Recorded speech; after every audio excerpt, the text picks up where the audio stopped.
ವಿಜೇಂದ್ರ ಮೇಲೆ ಯಾಕೆ ಸರ್ ಅಷ್ಟೊಂದು ಪ್ರೀತಿ ಹೈಕಮಾಂಡ್ಗೆ? ನೀವು ಹಿಂದುತ್ವದ ಪರವಾಗಿ ಕೆಲಸ ಮಾಡ್ತಾ ಇದ್ರಿ, ಹಿಂದುತ್ವದ ಪರವಾಗಿ ಇಷ್ಟೆಲ್ಲ ದೊಡ್ಡ ಮಟ್ಟ ಶಕ್ತಿ ಇದೆ, ಅದ್ರ ಬಗ್ಗೆ ಹೈಕಮಾಂಡ್ ಗೊತ್ತಿಲ್ವಾ ಪದೇ ಪದೇ? ನೋಡಿ, ಏನಾಯ್ತೋ ಗೊತ್ತಿಲ್ಲ. ಈ ಉಚ್ಚಾಟನೆ ಹಿಂದೆ ಮತ್ತೊಂದು ಲೆಕ್ಕಾಚಾರ ಹೈಕಮಾಂಡ್ ಇದ್ದಿದ್ರೆ ಯತ್ನಾಳ್ ಹೊರಗೆ ಹಾಕಿ ಮತ್ತೊಂದೇನೋ ನಿರ್ಣಯ ಮಾಡೋದಿದ್ರೆ ಅದನ್ನು ಇರ್ಬೋದು. ಯತ್ನಾಳ್ಗೆ ಹೊರಗೆ ಹಾಕಿದ್ದೀವಿ, ವಿಜೇಂದ್ರ ನೀನು ಭಾಳ ದೊಡ್ಡವನಲ್ಲ, ನಿನಗೂ ಹೆಂಗ್ ಬುದ್ಧಿ ಕಲಿಸೋದು ನಮ್ಗೆ ಗೊತ್ತಿದೆ ಅಂತ ಸಂದೇಶ ಕೊಡೋದಿದ್ರೆ, ಯಡಿಯೂರಪ್ಪಗೂ ಆ ಸಂದೇಶ ಕೊಡೋದಿದ್ರೆ, ಯತ್ನಾಳನ ಒಂದು ತ್ಯಾಗ ಅಥವಾ ಯತ್ನಾಳನ ಒಂದು ಬಲಿ ತಗೊಂಡು ನಾಳೆ ವಿಜೇಂದ್ರ ಬಲಿ ತಗೋಬೇಕನ್ನೋಂಥ ಅದು ಏನಾದರೂ ಚಿಂತನೆ ಹೈಕಮಾಂಡ್ಗಿದ್ರೆ ಖಂಡಿತ ಆಗಿದ್ರೆ ಮತ್ತೆ ವಿಜೇಂದ್ರ ಮೇಲೆ ಕ್ರಮ ಆಗಿ ಮತ್ತೆ ಯತ್ನಾಳ್ ಅವರು ಮರಳಿ ಬಿಜೆಪಿಗೆ ಬರ್ತಾರಾ? ನೋಡಿ, ನನ್ನ ಬಿಜೆಪಿ ತಗೊಂಡೇ ತಗೋತಾರ. ಇವ್ರೇನ್ ಲಗ ಹೊಡಿಲಿ. ಇನ್ನೊಂದು ಚೀಲಗಳದಾರ ವಿಜೇಂದ್ರಂದು, ಎಲ್ಲ ಜಿಲ್ಲೆಯೊಳಗೆ ಒಂದೊಂದು ಸ್ಟೇಟ್ಮೆಂಟ್ ಕೊಡಿಸ್ತಾ ಇದ್ದಾರೆ. ಅವ್ರಿಗೆ ಎಲ್ಲರಿಗೂ ಎಚ್ಚರಿಕೆ ಕೊಡ್ತೀನಿ, ವಾಪಸ್ ನಾ ಬಿಜೆಪಿಗೆ ಬರ್ತೀನಿ, ಗೌರವಿತವಾಗಿ ಬರ್ತೀನಿ, ವಿತ್ ಪವರ್ ಬರ್ತೀನಿ. ಅವಾಗ ನೀವು ಏನು ಹಾರಾಡಿರಲ್ಲ, ಈಗೇನು ಹಾರಾಡ್ತೀರಿ, ಎಷ್ಟು ಹಾರಾಡ್ರಿ. ಅವ್ರಿಗೆಲ್ಲರಿಗೂ ಎಲ್ಲಿ ಇಡ್ಬೇಕು ಅಲ್ಲಿ ಇಡ್ತೇನೆ. ವಿಜೇಂದ್ರ ಮೇಲೆ ಯಾಕೆ ಸರ್ ಅಷ್ಟೊಂದು ಪ್ರೀತಿ ಹೈಕಮಾಂಡ್ಗೆ? ನೀವು ಹಿಂದುತ್ವದ ಪರವಾಗಿ ಕೆಲಸ ಮಾಡ್ತಾ ಇದ್ರಿ, ಹಿಂದುತ್ವದ ಪರವಾಗಿ ಇಷ್ಟೆಲ್ಲ ದೊಡ್ಡ ಮಟ್ಟ ಶಕ್ತಿ ಇದೆ, ಅದ್ರ ಬಗ್ಗೆ ಹೈಕಮಾಂಡ್ ಗೊತ್ತಿಲ್ವಾ ಪದೇ ಪದೇ? ನೋಡಿ, ಏನಾಯ್ತೋ ಗೊತ್ತಿಲ್ಲ. ಈ ಉಚ್ಚಾಟನೆ ಹಿಂದೆ ಮತ್ತೊಂದು ಲೆಕ್ಕಾಚಾರ ಹೈಕಮಾಂಡ್ ಇದ್ದಿದ್ರೆ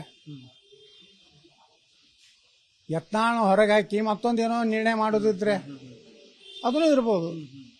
ಯತ್ನಾಳ್ಗೆ ಹೊರಗೆ ಹಾಕಿದ್ದೀವಿ, ವಿಜೇಂದ್ರ ನೀನು ಭಾಳ ದೊಡ್ಡವನಲ್ಲ, ನಿನಗೂ ಹೆಂಗ್ ಬುದ್ಧಿ ಕಲಿಸೋದು ನಮ್ಗೆ ಗೊತ್ತಿದೆ ಅಂತ ಸಂದೇಶ ಕೊಡೋದಿದ್ರೆ, ಯಡಿಯೂರಪ್ಪಗೂ ಆ ಸಂದೇಶ ಕೊಡೋದಿದ್ರೆ, ಯತ್ನಾಳನ ಒಂದು ತ್ಯಾಗ ಅಥವಾ ಯತ್ನಾಳನ ಒಂದು ಬಲಿ ತಗೊಂಡು ನಾಳೆ ವಿಜೇಂದ್ರ ಬಲಿ ತಗೋಬೇಕನ್ನೋಂಥ ಅದು ಏನಾದರೂ ಚಿಂತನೆ ಹೈಕಮಾಂಡ್ಗಿದ್ರೆ ಖಂಡಿತ ಆಗಿದ್ರೆ ಮತ್ತೆ ವಿಜೇಂದ್ರ ಮೇಲೆ ಕ್ರಮ ಆಗಿ ಮತ್ತೆ ಯತ್ನಾಳ್ ಅವರು ಮರಳಿ ಬಿಜೆಪಿಗೆ ಬರ್ತಾರಾ?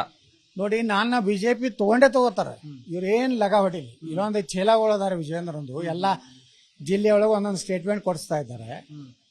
ಅವ್ರಿಗೆ ಎಲ್ಲರಿಗೂ ಎಚ್ಚರಿಕೆ ಕೊಡ್ತೀನಿ, ವಾಪಸ್ ನಾ ಬಿಜೆಪಿಗೆ ಬರ್ತೀನಿ, ಗೌರವಿತವಾಗಿ ಬರ್ತೀನಿ, ವಿತ್ ಪವರ್ ಬರ್ತೀನಿ. ಅವಾಗ ನೀವು ಏನು ಹಾರಾಡಿರಲ್ಲ, ಈಗೇನು ಹಾರಾಡ್ತೀರಿ, ಎಷ್ಟು ಹಾರಾಡ್ರಿ. ಅವ್ರಿಗೆಲ್ಲರಿಗೂ ಎಲ್ಲಿ ಇಡ್ಬೇಕು ಅಲ್ಲಿ ಇಡ್ತೇನೆ. ವಿಜೇಂದ್ರ ಮೇಲೆ ಯಾಕೆ ಸರ್ ಅಷ್ಟೊಂದು ಪ್ರೀತಿ ಹೈಕಮಾಂಡ್ಗೆ? ನೀವು ಹಿಂದುತ್ವದ ಪರವಾಗಿ ಕೆಲಸ ಮಾಡ್ತಾ ಇದ್ರಿ, ಹಿಂದುತ್ವದ ಪರವಾಗಿ ಇಷ್ಟೆಲ್ಲ ದೊಡ್ಡ ಮಟ್ಟ ಶಕ್ತಿ ಇದೆ, ಅದ್ರ ಬಗ್ಗೆ ಹೈಕಮಾಂಡ್ ಗೊತ್ತಿಲ್ವಾ ಪದೇ ಪದೇ? ನೋಡಿ, ಏನಾಯ್ತೋ ಗೊತ್ತಿಲ್ಲ. ಈ ಉಚ್ಚಾಟನೆ ಹಿಂದೆ ಮತ್ತೊಂದು ಲೆಕ್ಕಾಚಾರ ಹೈಕಮಾಂಡ್ ಇದ್ದಿದ್ರೆ ಯತ್ನಾಳ್ ಹೊರಗೆ ಹಾಕಿ ಮತ್ತೊಂದೇನೋ ನಿರ್ಣಯ ಮಾಡೋದಿದ್ರೆ ಅದನ್ನು ಇರ್ಬೋದು. ಯತ್ನಾಳ್ಗೆ ಹೊರಗೆ ಹಾಕಿದ್ದೀವಿ, ವಿಜೇಂದ್ರ ನೀನು ಭಾಳ ದೊಡ್ಡವನಲ್ಲ, ನಿನಗೂ ಹೆಂಗ್ ಬುದ್ಧಿ ಕಲಿಸೋದು ನಮ್ಗೆ ಗೊತ್ತಿದೆ ಅಂತ ಸಂದೇಶ ಕೊಡೋದಿದ್ರೆ, ಯಡಿಯೂರಪ್ಪಗೂ ಆ ಸಂದೇಶ ಕೊಡೋದಿದ್ರೆ, ಯತ್ನಾಳನ ಒಂದು ತ್ಯಾಗ ಅಥವಾ ಯತ್ನಾಳನ ಒಂದು ಬಲಿ ತಗೊಂಡು ನಾಳೆ ವಿಜೇಂದ್ರ ಬಲಿ ತಗೋಬೇಕನ್ನೋಂಥ ಅದು ಏನಾದರೂ ಚಿಂತನೆ ಹೈಕಮಾಂಡ್ಗಿದ್ರೆ ಖಂಡಿತ ಆಗಿದ್ರೆ ಮತ್ತೆ ವಿಜೇಂದ್ರ ಮೇಲೆ ಕ್ರಮ ಆಗಿ ಮತ್ತೆ ಯತ್ನಾಳ್ ಅವರು ಮರಳಿ ಬಿಜೆಪಿಗೆ ಬರ್ತಾರಾ? ನೋಡಿ, ನನ್ನ ಬಿಜೆಪಿ ತಗೊಂಡೇ ತಗೋತಾರ. ಇವ್ರೇನ್ ಲಗ ಹೊಡಿಲಿ. ಇನ್ನೊಂದು ಚೀಲಗಳದಾರ ವಿಜೇಂದ್ರಂದು, ಎಲ್ಲ ಜಿಲ್ಲೆಯೊಳಗೆ ಒಂದೊಂದು ಸ್ಟೇಟ್ಮೆಂಟ್ ಕೊಡಿಸ್ತಾ ಇದ್ದಾರೆ. ಅವ್ರಿಗೆ ಎಲ್ಲರಿಗೂ ಎಚ್ಚರಿಕೆ ಕೊಡ್ತೀನಿ, ವಾಪಸ್ ನಾ ಬಿಜೆಪಿಗೆ ಬರ್ತೀನಿ, ಗೌರವಿತವಾಗಿ ಬರ್ತೀನಿ, ವಿತ್ ಪವರ್ ಬರ್ತೀನಿ. ಅವಾಗ ನೀವು ಏನು ಹಾರಾಡಿರಲ್ಲ, ಈಗೇನು ಹಾರಾಡ್ತೀರಿ, ಎಷ್ಟು ಹಾರಾಡ್ರಿ.